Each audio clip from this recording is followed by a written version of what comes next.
Shalom, Bapak Ibu, Saudara-saudari yang dikasihi oleh Tuhan Yesus Kristus. Selamat berjumpa kembali di channel Suara Rohani Kristen. Pada kesempatan malam hari ini, kita akan sama-sama mendengarkan khotbah yang akan disampaikan oleh Ibu Pendeta Dewi Basjir dengan tema Melayani dalam Ketulusan. Dan sebelum kita mendengarkan khotbah pada malam hari ini, saya akan membacakan ayat firman Tuhan yang terambil di dalam Kolose pasal 3 ayat 23 sampai ayatnya yang ke-24. Apapun juga yang kamu perbuat, perbuatlah dengan segenap hatimu seperti untuk Tuhan dan bukan untuk manusia. Kamu tahu bahwa dari Tuhanlah kamu akan menerima bagian yang ditentukan bagimu sebagai upah. Kristus adalah Tuhan dan kamu hambanya. Amin, amin, amin. Silakan duduk Bapak Ibu.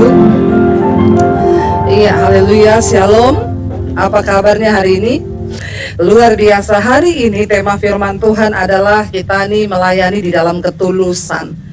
Ketulusan hati ini penting sekali Bapak Ibu. Kenapa? Karena Alkitab berkata Tuhan itu melihat hati. Ketulusan adalah sesuatu yang tersimpan jauh di dalam hati dan orang gak bisa lihat. Siapa yang bisa lihat? Tuhan. Tetapi ini juga adalah hal yang sangat penting akan menentukan hidup kita diberkati atau tidak. Itu tergantung dari ketulusan hati yang kita miliki. Kita baca dulu bersama ayat dari firman Tuhan yang diberi 1 Petrus pasal yang kelima ayat yang kedua, saudara. 1 Petrus pasal yang kelima ayat yang kedua. Kita baca di sana firman Tuhan berkata 1, 2, 3. Gembalakanlah kawanan domba Allah yang ada padamu, jangan dengan paksa, tetapi dengan sukarela, sesuai dengan kehendak Allah, dan jangan karena mencari keuntungan, tetapi dengan pengabdian diri. Ini surat Petrus ya kepada rekan-rekan sepelayanannya.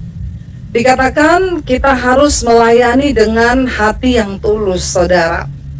Ketulusan itu ada dua hal di dalamnya, tentunya di sana dikatakan Petrus memberi nasihat kepada rekan-rekan sepelayanannya, gembalakanlah kawanan domba Allah yang ada padamu, jangan dengan paksa tapi dengan sukarela sesuai dengan kehendak Allah, dan ya jangan karena apa? Mencari keuntungan tetapi dengan pengabdian diri. Saudara, orang yang tulus itu pasti tidak mau mencari keuntungan. Dan ini bukan hanya berlaku bagi hamba-hamba Tuhan atau orang yang melayani Tuhan, tapi kita semua yang ada di tempat ini. Ya, orang yang tulus itu tentunya pertama dia tidak selalu mau mencari keuntungan.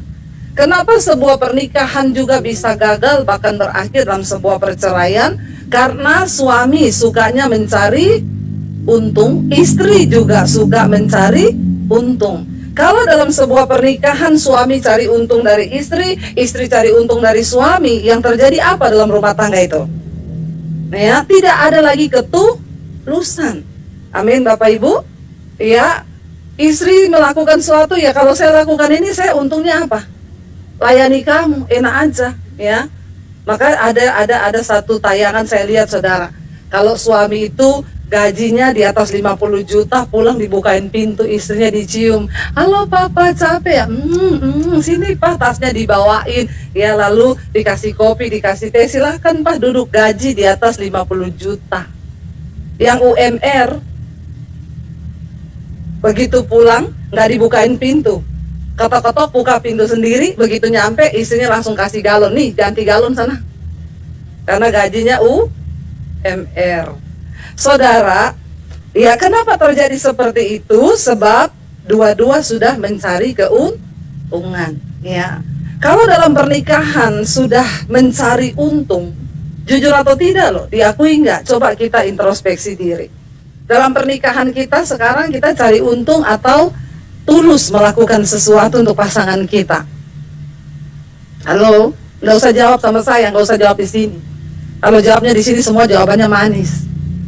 Ya, tapi jawab di dalam hati saja, amin. Ya, kita melayani suami kita tulus atau karena ada apanya? Kita melayani istri kita itu tulus atau ya karena ada sesuatu? Itu perlu kita tanyakan, saudara. Kenapa akhirnya istri menjadi lelah melayani suami, suami menjadi lelah melayani istri? Bahkan juga di dalam pelayanan, saudara, kadang kita menjadi lelah dalam melayani Tuhan. Kenapa? Karena sudah bicara untung rugi. Amin. Jadi sudah seperti dagang. Ya, kalau pernikahan jadi dagang, untung rugi, kacau nggak? Kacau, saudara. Tuhan itu mau kita melayani, dikatakan jangan karena untuk mencari keuntungan, tetapi dengan pengabdian diri. Ya, pengabdian diri ini nasihat ini bukan hanya bagi para pelayan-pelayan Tuhan diberikan oleh Petrus, tapi bagi setiap kita. Ya, kalau dalam rumah tangga itu ada pengabdian diri, luar biasa nggak pernikahan kita? Wow, saya mau melayani suami karena ini pengabdian diri saya.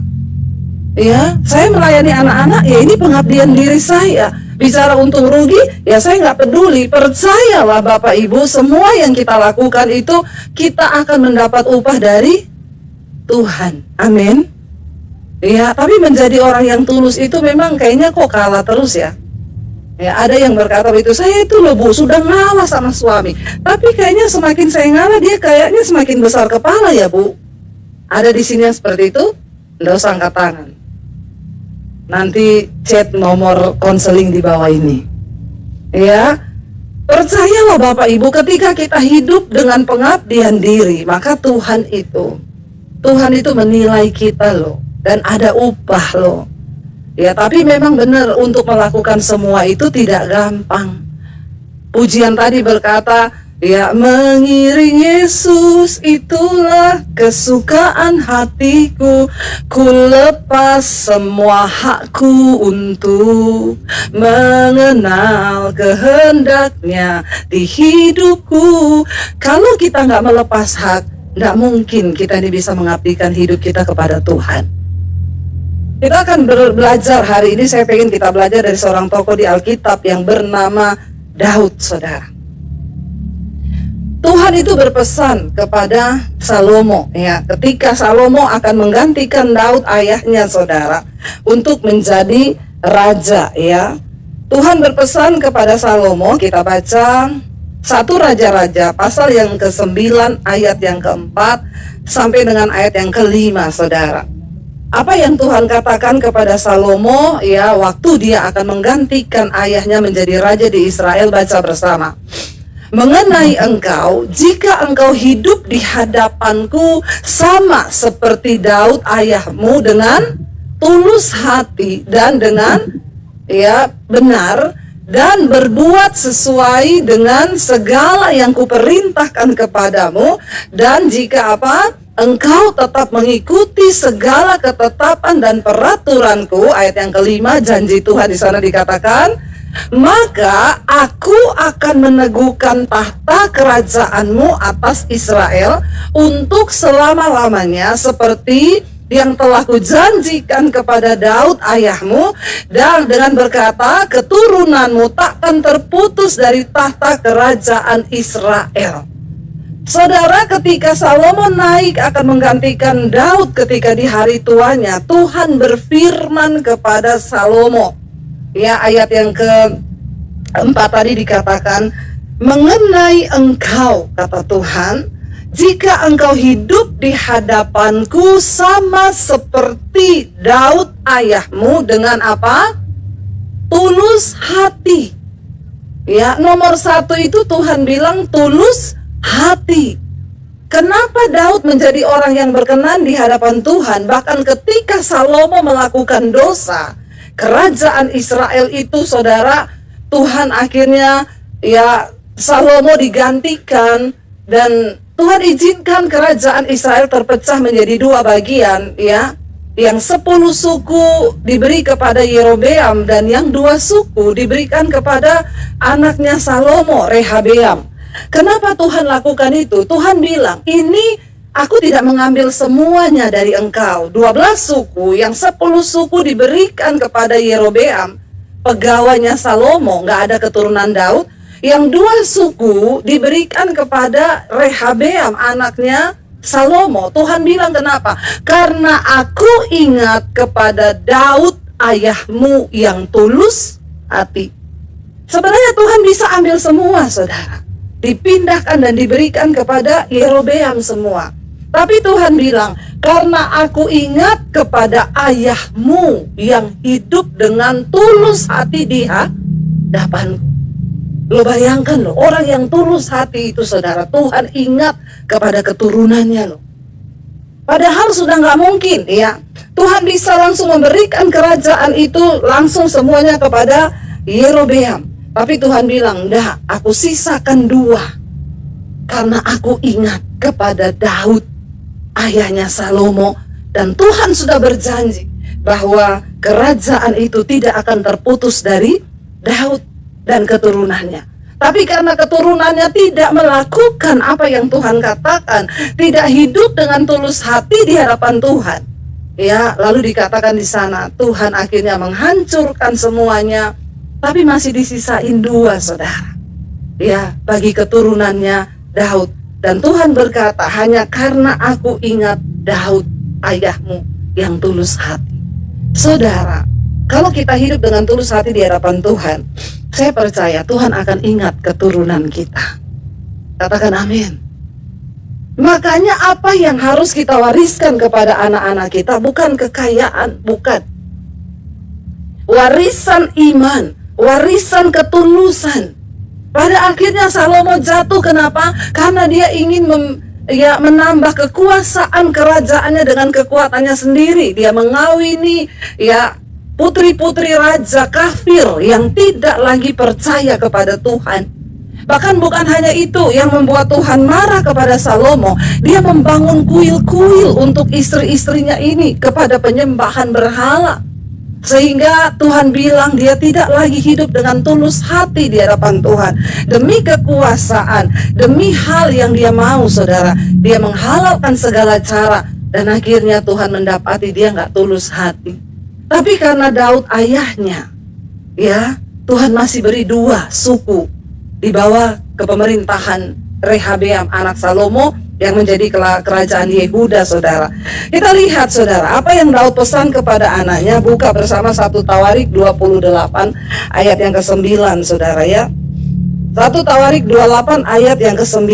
Apa yang Salomo pesan kepada anaknya? Dia berkata begini kepada Salomo. Daud berpesan kepada Salomo waktu dia itu mau menggantikan, ya, Daud ayahnya. Baca bersama. Dan engkau, anakku Salomo, kenalilah Allahnya ayahmu dan beribadahlah kepadanya dengan tulus, ikhlas, dan rela hati. Sebab Tuhan menyelidiki segala hati dan mengerti segala niat dan cita-cita. Ya, jika engkau mencari dia, maka ia berkenan ditemui olehmu. Tetapi jika engkau meninggalkan dia, maka ia akan membuang engkau untuk selamanya. Katakan amin. Saudara, ketika bahkan Daud hendak turun dari tahtanya dan akan mengangkat Salomo menjadi raja menggantikan dia, dia berkata kepada Salomo, tetapi engkau, hai anakku Salomo. Dia bilang apa? Kenallah Allahnya ayahmu. Loh, luar biasa loh, saudara. Dia nggak bilang kenallah Allahnya Israel, enggak. Kenallah ayahnya siapa? Kenalnya Allah, kenallah Allahnya siapa? Ayahmu. Kita bisa nggak berkata kepada anak-anak kita, Dek, kenallah Tuhan yang mami sembah itu loh. Kenallah Tuhan yang papi sembah itu loh. Kenallah Tuhan yang papa mamamu sembah itu loh. Kenapa Daud berkata kenallah Allahnya ayahmu itu? Kenapa, saudara? Ini bicara tentang sebuah hubungan antara Daud dengan Tuhan yang begitu dekat. Dia mengenal Tuhan dengan benar dan dia mengenal siapa Tuhan yang dia sembah itu. Makanya dia berkata kepada Salomo, kenallah Allahnya ayahmu. Saudara, iman itu harus kita wariskan kepada anak kita. Dan Daud berpesan apa? Beribadahlah kepadanya dengan tulus, ikhlas. Saudara, kita nggak bisa mungkin tulus kepada manusia Kalau dengan Tuhan saja hubungan kita tidak tulus, amin. Tapi banyak orang Kristen suka main judi dengan Tuhan. Ya, saya ini sudah doa loh, awas loh kalau Tuhan gak jawab doaku. Iya enggak saudara? Ya, kalau disuruh melayani Tuhan, tunggu dulu, doaku belum dijawab. Aku enggak mau melayani Tuhan sebelum doaku itu dijawab. Main judi gak kita sama Tuhan? Ya, kita lupa bahwa nafas hidup yang kita hirup ini adalah pemberian Tuhan. Engkau bisa napas, engkau bisa berjalan, keadaanmu bisa baik-baik saja, itu semua karena Tuhan. Makanya bagaimana kita bisa memiliki sikap tulus dengan sesama, diawali yang pertama kali kita ini sama Tuhan hubungannya harus tulus. Ya, ketika kita itu dengan Tuhan tulus, saudara, ya, maka saya percaya waktu kita tulus dengan Tuhan, ya hubungan kita juga dengan sesama, kita juga dengan suami, dengan istri, dengan anak itu ya insya Allah juga akan tulus. Amin. Tapi orang kalau sama Tuhan aja udah bulus, ya, tulus itu lawan katanya bulus. Sekarang kan banyak orang bulus, ya, banyak saudara, ya, di depan baik, di belakang ya bulus itu namanya. Tulus itu lawannya bulus, ada maunya, pengen cari kepentingan diri sendiri. Lah sama Tuhan kok main-main loh saudara. Ngapain kita nih bulus-bulus? Tuhan itu melihat hati. Daud bilang kamu harus beribadah kepada Tuhan dengan tulus, ikhlas, dan rela hati. Orang tulus itu selalu rela hati. Waktu kamu tulus dengan Tuhan, rela hati, dikatakan kenapa saudara kita perlu memiliki ketulusan dan kerelaan hati? Sebab Tuhan, apa dikatakan di sana? Menyelidiki. Apa yang Tuhan selidiki? Segala hati dan mengerti segala niat. Amin. Tuhan tahu nggak niat yang ada di hati kita sekarang? Tahu. Ya. Jadi kita ini tidak usah bulus-bulus, karena Tuhan mengerti segala niat yang ada di dalam hati kita. Niat kita tuh apa? Makanya saya selalu berkata sama Tuhan tuh gak usah pencitraan saudara. Percuma. Engkau mau diberkati, tulus cintai Tuhan, tulus melayani Tuhan, bukan karena ada niat mau cari muka, mau cari nama. Ya udah punya muka masih rempong cari muka. Heran gak sama orang Kristen itu? Mau taruh di mana lagi tuh muka? Ha? Sudah punya muka besarnya segini, masih suka-suka cari muka sama orang. Ya, udah gitu cari muka jatuhkan orang lain lagi. Heboh gak saudara? Hei, percuma. Dengar baik-baik. Ayat ini berkata, Daud mengingatkan anaknya Salomo, kenapa engkau harus beribadah kepada Tuhan dengan tulus, ikhlas, dan rela hati? Sebab Tuhan menyelidiki segala hati, mengerti segala niat dan cita-cita.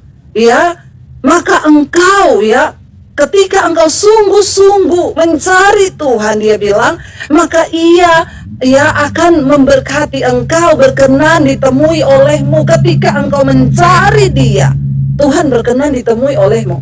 Saudara, apa yang paling membuat hidup kita bahagia? Waktu kita berdoa, Tuhan berkenan untuk ditemui. Amin. Tapi orang Kristen itu banyak merasa aman-aman aja. Walaupun doa gak ketemu Tuhan, pokoknya doa dia. Gak tahu ketemunya siapa. Ya, ini penting loh saudara.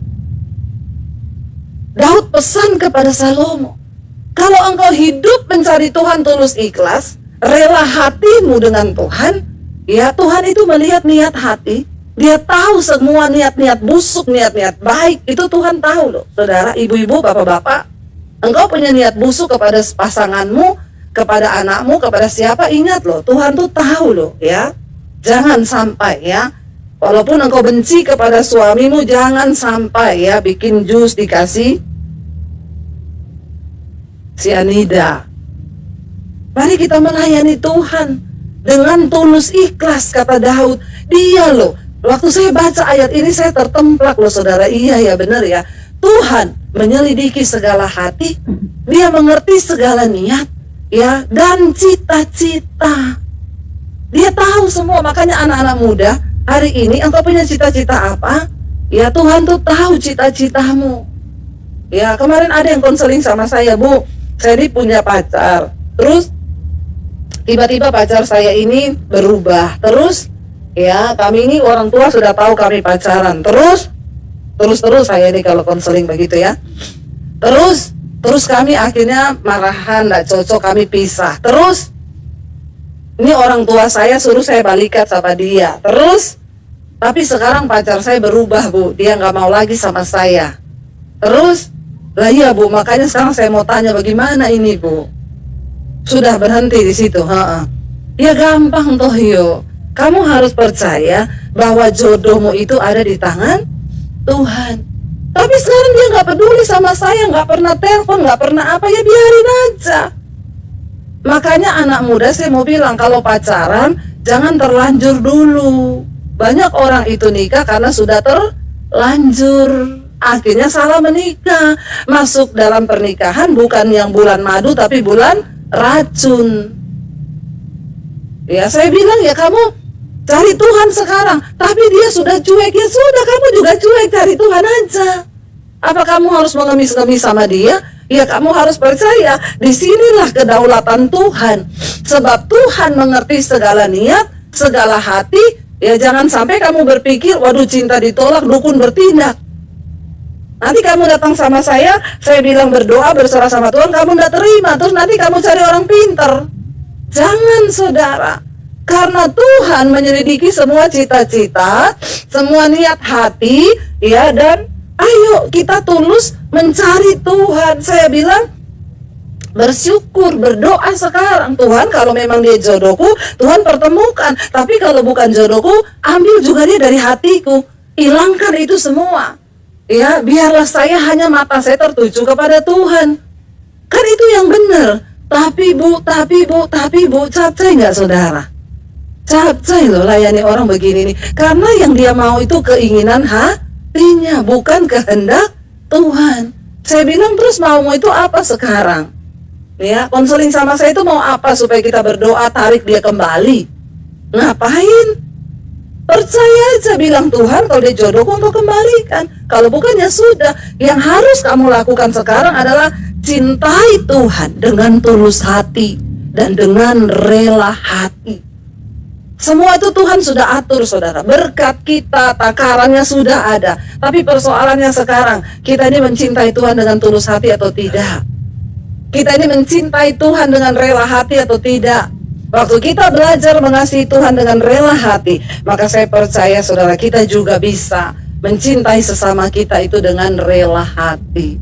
Orang yang tulus itu gampang, saudara. Mau disakiti, ya sudah, enggak apa-apa. Mau difitnah, ya sudah juga, enggak apa-apa. Sebaik-baiknya kita di luar sana pasti tetap akan ada orang yang menceritakan yang buruk tentang kita. Tapi tidak usah stres, ya, biarin aja, ya, nggak apa-apa, saudara. Mau sebaik apapun kita, dulu saya dulu terganggu loh kalau ada orang menceritakan yang buruk tentang saya. Tapi sekarang saya sadar, oh iya ya, kita ini sebaik-baik apapun kita di luar sana selalu ada yang tidak suka sama kita. Tidak semua orang harus suka kita. Yang penting kita punya ketulusan di hadapan Tuhan. Itu yang terpenting. Biarin aja. Waktu engkau punya ketulusan di hadapan Tuhan, Tuhan kok yang angkat hidupmu. Tuhan kok yang akan mempromosikan engkau. Nggak usah cari muka. Nggak perlu menjatuhkan orang lain untuk mendapatkan sesuatu. Tapi cari perkenanan Tuhan. Cintai Tuhan dengan rela hati. Saya pengen kita baca, saudara, Mazmur pasal 26. Daud menulis begini, Mazmur 26 ayat 1 dan 2. Kita baca, saudara. Daud itu sudah terbukti hatinya tulus di hadapan Tuhan. Artinya apa? Daud mencintai Tuhan dan dia nggak kepengen yang neko-neko. Kalau Tuhan kasih dia tahta itu cuma bonus, tapi Daud nggak pernah cari itu. Orang yang tulus hati nggak pernah cari sesuatu, tapi Tuhan yang kasih, saudara. Tuhan yang akan memberikan. Dari Daud kita baca Mazmur 26, dikatakan di sana, dari Daud, berilah keadilan kepadaku ya Tuhan, sebab aku telah hidup dalam ketulusan. Kepada Tuhan aku percaya dengan tidak ragu. Ayat yang kedua dia berkata apa? Ujilah aku ya Tuhan dan Cobalah aku, selidikilah batinku dan hatiku. Saudara, bagaimana kita bisa memiliki ketulusan di hadapan Tuhan? Orang yang tulus hati selalu mau dikoreksi oleh Tuhan. Amin. Mau dikoreksi juga oleh sesama. Ya, istri, ketika kita dikoreksi oleh suami, ketika kita dikoreksi oleh siapapun, mari kita menerima itu. Dikoreksi oleh anak, ya siap untuk minta maaf, ya. Nggak apa-apa, ya siap. Bilang maaf kalau kita sebagai orang tua salah. Saya nggak pernah ragu untuk ngomong maaf ke anak-anak kalau memang saya yang merasa saya salah. Ya, saya ngomong maaf ya, maafin mami. Nggak apa-apa. Ya, kayaknya kita susah ya baca maaf. Saya pernah lihat satu komedi itu dia ajak istrinya, sini yuk kita belajar baca ya. Suruh baca yang susah-susah ya. Dibaca sama istrinya. Kalimat-kalimat yang susah dibaca semua. Begitu ditulis maafkan aku salah. Coba bacain, istrinya nggak bisa baca loh. Ya, baca ini sayang. Padahal abis disuruh baca ini dibaca ini integritas, dibaca kalimat-kalimat yang sudah dibaca. Begitu sampai di kalimat yang terakhir, maafkan aku salah. Baca ini, istrinya. Memang sulit bagi kita untuk mengakui bahwa kita salah. Sulit untuk kita berkata maaf, tapi orang yang tulus hati, dia rela untuk diuji, saudara. Daud berkata, ujilah aku ya Tuhan. Aku ini hidup dengan tulus hati di hadapanmu, tapi ujilah aku Tuhan. Cobalah aku, selidikilah batinku dan hatiku. Makanya ada pujian yang berkata, ujilah aku Tuhan, cobalah aku Tuhan, selidiki hatiku dan batinku, mataku tertuju padamu. Orang yang tulus hati mau diuji, saudara. Kalau hari ini saudara sedang mengalami ujian dari Tuhan, terima itu dan berkata, Tuhan, terima kasih buat ujian ini. Kalau hari ini kita sedang menghadapi pencobaan, bilang Tuhan terima kasih. Orang yang tulus hati menerima semua dalam hidupnya itu dengan mata yang hanya tertuju kepada Yesus. Tidak apa-apa, ini berat, iya Tuhan. Aku tahu ini berat Tuhan. Tapi aku hanya mau memandang kepadamu sebab aku tahu Tuhan tidak pernah salah. Makanya ayat yang pertama tadi Daud bilang apa? Tuhan berilah keadilan kepadaku ya Tuhan, sebab aku telah hidup dalam ketulusan. Dan kepada Tuhan aku percaya dengan tidak ragu-ragu. Orang yang tulus hatinya percaya sama Tuhan. Jangan pernah ragukan Tuhan. Waktu kita tidak meragukan Tuhan, kita percaya bahwa semua yang terjadi di hidup kita itu seizin Tuhan. Saudara, mari kita belajar mencintai Tuhan dengan tulus hati. Tidak usah banyak permintaan hari-hari ini. Aku mau gini Tuhan, tapi jawab dulu ini. Aku mau gini Tuhan, tapi berkati dulu. Tuhan, aku mau gini, tidak usah. Mari kita belajar memiliki ketulusan hati dalam beribadah kepada Tuhan, mengasihi Tuhan. Saya undang para imam musik maju ke depan. Biarlah hari-hari ini saudara kita mau berkata kepada Tuhan, Tuhan koreksi kami Tuhan, uji kami Tuhan. Kalau ada yang tidak berkenan di hidup kami mau Tuhan bentuk kami menjadi setulus dengan yang Tuhan mau. Ingat saudara, waktu kita hidup dengan tulus hati, anak cucumu akan mendapat berkat yang dari Tuhan. Bangkit berdiri bersama, kita katakan di hadapan Tuhan, ujilah aku Tuhan, cobalah aku. Nggak apa-apa ya saudara, nyanyi lagu ini ya. Kalau kita tulus, nyanyi ya. Banyak orang nggak mau nyanyi lagu ini. Dia takut saudara. Tapi untuk kita cinta Tuhan dengan tulus hati, nggak apa-apa, nyanyi aja. Bahkan dengan bercucuran air mata. Katakan pujian ini. Bapak, Ibu, saudara-saudari yang dikasihi oleh Tuhan Yesus Kristus, kita telah bersama-sama mendengarkan khotbah yang telah disampaikan oleh Ibu Pendeta Dewi Basjir dengan tema melayani dalam ketulusan. Kiranya lewat khotbah yang telah kita dengar pada malam hari ini memberkati setiap kita orang percaya. Dan di akhir video ini kita akan sama-sama menyaksikan suatu renungan firman Tuhan yang akan disampaikan oleh Ibu Cornelia. Selamat menyaksikan. Tuhan Yesus memberkati. Selamat malam Bapak Mama yang diberkati oleh Tuhan. Judul bacaan daripada firman Tuhan. Tuhan gembala yang baik. Mazmur 23, Mazmur Daud. Tuhan adalah gembalaku, tak akan kekurangan aku. Di dalam kehidupan kita percaya bahwa Tuhan kita menaruh nomor 1 di dalam pikiran, perasaan, perencanaan kita. Maka Dia gembala yang baik. Dia sungguh baik, amat baik dalam kehidupan kita.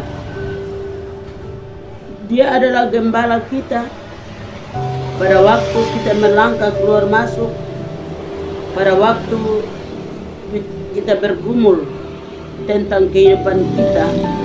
Tuhan langsung turun tangan, Tuhan ambil alih. Dengan demikian, dalam Mazmur 23 ayat yang kedua, Ia membaringkan aku di padang yang berumput hijau. Ia membimbing aku ke air yang tenang. Ternyata Tuhan selalu membimbing kita menuju kepada air yang tenang dan rumput yang hijau. Dia menjamin hidup kita selagi kita masih menggantungkan pengharapan kita kepada Tuhan. Dengan demikian, Bapak, Mama, Saudara sekalian, anak-anak yang diberkati oleh Tuhan, di dalam ayat yang ketiga, Ia menyegarkan jiwaku, Ia menuntun aku di jalan yang benar oleh karena nama-Nya. Dia bertanggung jawab membimbing kita menuju kepada air yang tenang dan rumput yang hijau. Sangat-sangat Dia menyegarkan jiwa kita. Ia menuntun hidup kita di jalan yang benar oleh karena nama-Nya. Dia selalu membimbing kita menuju kepada jalan yang benar, menuju apa yang Tuhan inginkan dalam kehidupan kita. Jalan yang berliku-liku adalah rencana orang fasik, tetapi jalan yang benar adalah orang yang belajar takut akan Tuhan dan hidup selalu menaruh pengharapannya kepada Tuhan. Sehingga di dalam ayat yang keempat dari Mazmur pasal 23, sekalipun aku berjalan dalam lembah kekelaman, aku tidak takut bahaya, sebab Engkau besertaku, gadamu dan tongkatmu, itulah yang menghibur aku. Ternyata pada waktu kita maju, kita tidak akan takut. Kita tidak takut bahaya maut. Kita tidak takut akan musuh dan setru. Beribu-ribu laksa musuh akan mengejar kita. Ternyata dengan sendirinya, hadirnya Tuhan di tengah-tengah kita, musuh dan setru pun akan melarikan diri dari hadapan Tuhan. Dengan demikian, Bapak, Mama, Saudara sekalian, anak-anak yang diberkati oleh Tuhan, perlu hidup kita menaruhkan pengharapan kita kepada Tuhan. Di situ Dia hadir bersama dengan kita. Hati kita melekat kepada Tuhan siang dan malam. Dia selalu memberikan yang terbaik bagi kehidupan kita. Walaupun kita menghadapi situasi apapun, Dia tetap bersama-sama dengan kita. Kita dalam kegelapan lembah bayang maut, Dia tetap menerangi hidup kita. Dia membuka jalan berkat bagi kita. Dengan demikian, orang menaruh harapannya pada Tuhan siang, malam, pagi, petang, hidupnya diberkati oleh Tuhan. Di dalam ayat yang kelima, Engkau menyediakan hidangan bagiku di hadapan lawanku. Engkau mengurapi kepalaku dengan minyak, pialaku penuh melimpah.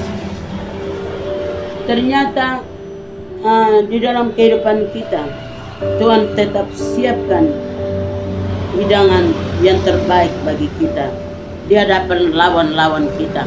Tuhan tidak pernah merencanakan kekecewaan. Tuhan tidak pernah mencerai-beraikan kita. Dia datang untuk mempersatukan kita. Dia datang untuk menyambut kita sebagai anak tebusan Tuhan. Bapak, Mama, Saudara sekalian yang diberkati oleh Tuhan, biar pada malam hari ini kita selalu tahu bahwa kehidupan kita adalah milik kepunyaan Tuhan. Tuhan selalu menjaga dan memelihara kita setiap saat dan waktu. Ia mengurapi kepala kita dengan minyak. Ia tidak pernah tinggalkan kita. Dengan demikian, kekuatan, kebajikan selalu Ia melimpahkan bagi kita. Sehingga dalam ayat yang ke-6 dari Mazmur 23, Dia katakan, kebajikan dan kemurahan belaka akan mengikuti aku seumur hidupku, dan aku akan diam di dalam rumahnya Tuhan. Kebajikan Tuhan selalu tetap kita rasakan. Di mana saja kita pergi, di mana saja kita berada. Baiknya Tuhan sungguh luar biasa mengatasi segala-galanya. Sehingga dengan demikian, biarlah pada malam hari ini kita pulang di dalam firman, karena firman adalah kekuatan kita. Kita menaruh harapan kita kepada Tuhan. Dia selalu menolong dan memberkati, karena firman adalah kekuatan dan pengharapan kita. Biarlah malam hari ini kita diberkati oleh Tuhan, dan biarlah hidup kita menyerahkan hidup kita seluruhnya kepada Tuhan. Di dalam nama Bapa, Anak, dan Roh Kudus. Amin.